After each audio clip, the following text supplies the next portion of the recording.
What are your New Year's resolutions? Don't answer that. In fact, you can't. This is a one-way format. You are listening to me. I'm going to give you some that you should consider as a fan of ball from a talking ball. That's going to come up after we catch up on some business and I let out some hot air, all on this edition of This Ball Does Not Lie. There's a shameless plug that begins each show, and it sounds like this. You should subscribe to my picks. This ball does not lie. Unless you're emailing me, then this ball doesn't lie. As promised, let's lead things off with some business and get on the horn with our investors. That's you for an investor call and check in on how the predictions this ball has been giving you have been going. If you have been listening to them, you have been making a lot of money. You are up 498.56 units, dollars, euros, whatever your currency of choice that your sportsbook will accept. That's how much you're up. That includes kind of the rocky stretch we had in early January. The bottom line is you are taking spread predictions from a talking basketball every night, and you have made a hair under $500. So in spite of the rocky stretch, if you have anything to complain about, I think you need to go to the library, take a walk, learn to meditate, maybe just pursue something else because you've made a lot of money and you've been getting it for free, F-R-E-E, folks. Go to the link in the description and sign up right now for This Ball's Patreon. This is the first year that I'm offering it on Patreon, so I'm going to offer it for free for a little while longer. So jump on it while you can and make yourself some money, some free money. How often do you get to do that? So kind of sticking in the theme of business here, one of the more significant injuries that have happened in the NBA recently has happened to Nikola Jokic of the Denver Nuggets, and I really just want to make the point here that I'm not overly concerned about this in the long run. Now, obviously, Jokic is out for a while. I want to see him come back and see him become fully healthy in time for the playoffs. But as far as the regular season is concerned, you know, this injury probably upsets you if you took the Nuggets over in wins, I would imagine, which is not something that this ball, by the way, tells you ever to bet on. Don't do that. That's the only thing I can imagine because the Nuggets have shown us last season that regardless of wherever they're seated and whoever they're going to play, they are going to be a tough out, especially when Jokic is out there. I mean, he's the X factor, one of the best players in the league. So I'm not concerned about the Nuggets in the long run. I'm not going to tell you to take them to win the West unless you want to. There are worse things you could wager on, okay, than that. Just to be honest, because regardless of whatever the numbers say, the Nuggets have Jokic, and last year he took the Thunder to 7 games, and they really made a series of it. So with that, let's let out some hot air. This ball is not the only basketball talker talking basketball, talking ball to sing the praises of the Thunder this year. They have been really great. They are 30-7 as of the moment of this recording. And up until this point, it was news when they lost. That was what a great season and a great start they had gotten off to. Let's list all of the losses that the Thunder have had this year, shall we? They lost to the Trailblazers on November 5th. They lost to the Spurs 3 times in a row, by the way, on December 13th, 23rd, and on Christmas Day. The Thunder have lost to the Timberwolves. That was in between those Spurs losses. They lost on December 19th. And then more recently, after the new year, they lost to the Suns on January 4th and the Hornets on the 5th.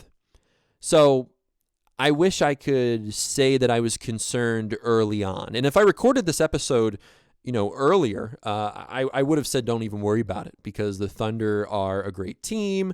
The Thunder are going to get over this, and we're going to get to that in a second. But early on when they were losing to the Spurs, obviously, like I said in the Christmas Day episode, the Spurs are here. They've arrived. Wembanyama and Stephon Castle and a lot of the players in the Spurs are playing with a confidence that really I think elevates a lot of the players as a result of having Wemby on the team. They are here, and they're going to be tough playoff time, it seems, at this point. And the Timberwolves have a player like that, too. They have Anthony Edwards, right? So whenever those guys are on the floor, you can't really be surprised when they win games. And when they beat good teams like the Thunder, they rise to the occasion. So I'm not going to sit here and tell you that losing to the Spurs or the Timberwolves is ever going to be a concern, really, for any team in the league. As we progressed, they lost to the Suns, right? The Suns are cover monsters, and you know that if you consume these picks. The Suns cover 80% of their games so far that this ball has predicted this season, and I mentioned them as one of the teams that you should look out for to pretty much safely throw a few units at every single night, if that's your jam. If you really want to make money, you're going to subscribe to my picks. The Suns are more competitive than I think they are given credit for. And then that brings us to the Hornets loss. That officially made it a slide for me, right? At this point, the Thunder have some things to overcome. They're still only 30-7, okay? But I'm not sitting here telling you to give up on them. I still think that they are the best, if not easily one of the top teams in the league. And, I mean, the Thunder went pretty far in the NBA Cup just a few weeks ago. That takes a lot of energy out of guys. You know, they went to Vegas. They played tough against the Spurs, and they played deep into the playoffs last year. They went all the way in June. The series didn't go 7 games, but it didn't matter. That's a lot of basketball. Speaking of playing a lot and being tired, the Knicks on the other side of the league, very similarly to the Thunder, are going through a bit of a slide themselves, and that's as a result of the intensity that they brought to the NBA Cup. If you ask this Talking Basketball, as of right now, the Celtics have passed them in the standings. They are number 2 in the East behind the Pistons, who are number 1, and New York is sitting in 3rd at the moment.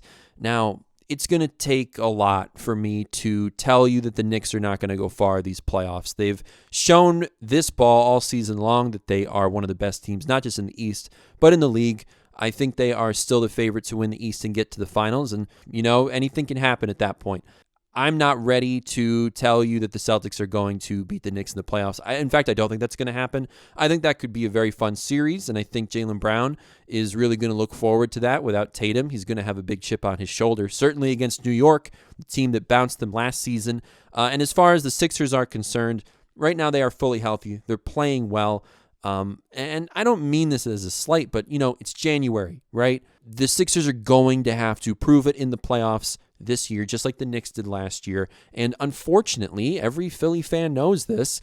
Typically, this kind of health does not last for Philadelphia. So if they can keep it together, that would be one thing. But I'm not ready to say that they are better than the Knicks right now either. They obviously beat them recently. But, you know, like I said, similarly to how the Thunder have played a lot of basketball recently and a lot of intense basketball in the Cup, the Knicks won the Cup, and they're playing like it. They're tired. 82 games is a lot of games, folks. That's the point in the show that we have reached, the point where this ball reminds you that these guys play 82 basketball games. It's a lot to watch. It's a lot to play. I can't even imagine. I want to nap thinking about it. So I'm not concerned about the Knicks, similarly to how I'm not concerned about the Thunder, but honestly, I'm less concerned about the Knicks. All right, enough horsing around. Let's get to your New Year's resolutions from a Talking Basketball. It's actually the year of the horse. I heard that. I don't know if you guys knew that. The pun was not intended, but that's pretty cool. That's my opinion. I listen to a lot of New York City talk radio. Don LaGreca, you're a real one if you're listening to this. And I heard something that it's going to apply to Knicks fans, and I know I always talk about the Knicks. I'm sorry. But it really goes for all sports fans.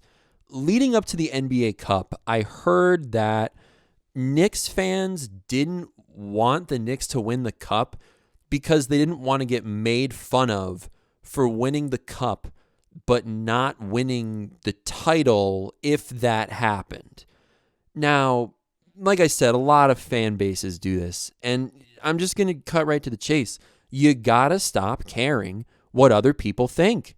If you're a sports fan, one of your resolutions should just be to not care so much about what fans of other teams think about your team. I don't want someone, I know what to think about my team. I don't need someone from another market to tell me that. Media people need things to talk about. Social media needs things to post about. Just don't read it. You know, it's pretty simple. You watch your team.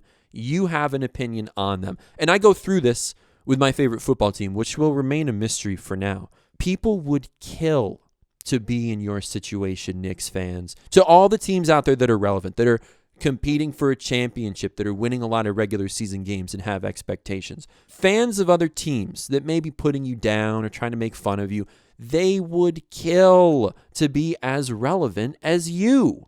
Don't feed into it and just stop caring what other people think. That's your first resolution from a Talking Basketball.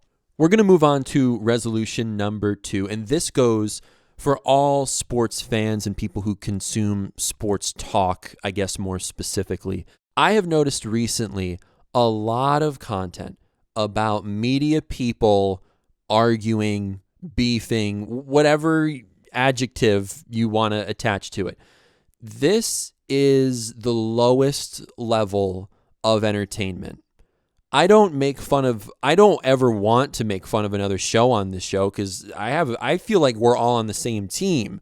We are building up this thing that is sports that, in my mind, should be a big tent that should welcome a lot of people and should not be this space where, pundits and people who put on suits and yell about who's better get together in front of microphones and argue with each other about what? Your job is to talk about sports. Once you have an audience that wants to hear you do that, what do you have to, yell at someone else for? It really is the sports industry eating itself alive, and that's present there just as much as it is in terms of sports betting and that whole thing. But this really, honestly, just lowers our IQ as a sports intelligentsia, people. We cannot be watching these beefs. Now, when I say watching these arguments, I'm not referring to something like, and I mentioned this show in our last episode as one that I like and I think you should check out because it's a great show. And also, you don't need me to tell you this, okay? I'm sure you already know about this show. This is not, insider information that I'm saying that Pablo Torre finds out is a really, really great sports show right now. When he had all of his investigations going on about the LA Clippers, he had a number of episodes where he brought on Mark Cuban. Now, guys, that's not a fake beef, okay? Mark Cuban is the owner of an NBA team. That's real. That's a real thing. That's not, two media people yelling at each other about nonsense. So please, we got to stop feeding into this. Like I said before, go for a walk, take a bike ride, right? Do something. Go outside. There is no reason to be feeding into this. Now, I was tempted to put this in the Christmas conspiracy episode, but I got to be honest, I'm convinced this is not a conspiracy. I think all of this is true. Stay with me here. The NBA, all leagues, make money through television deals. These networks, they make a lot of money from selling advertisements, among other things, right? But ads is one of them. And the NBA, along with every other league, right, is including more reviews. I believe this is to increase room for ads. And I don't think this is necessarily a hot take. I just want to say it out loud because it's not said out loud enough. We have lived how many decades, people? How many, 100 years without the referee cam?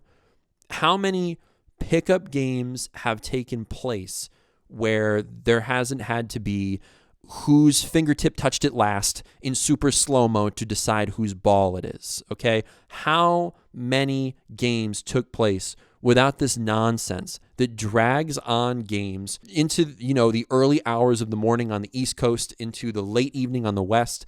It's insane. The NBA's resolution from this basketball, free advice, people, you got to include less replays, okay? Because there comes a point where, as a fan, I don't care who touched it last.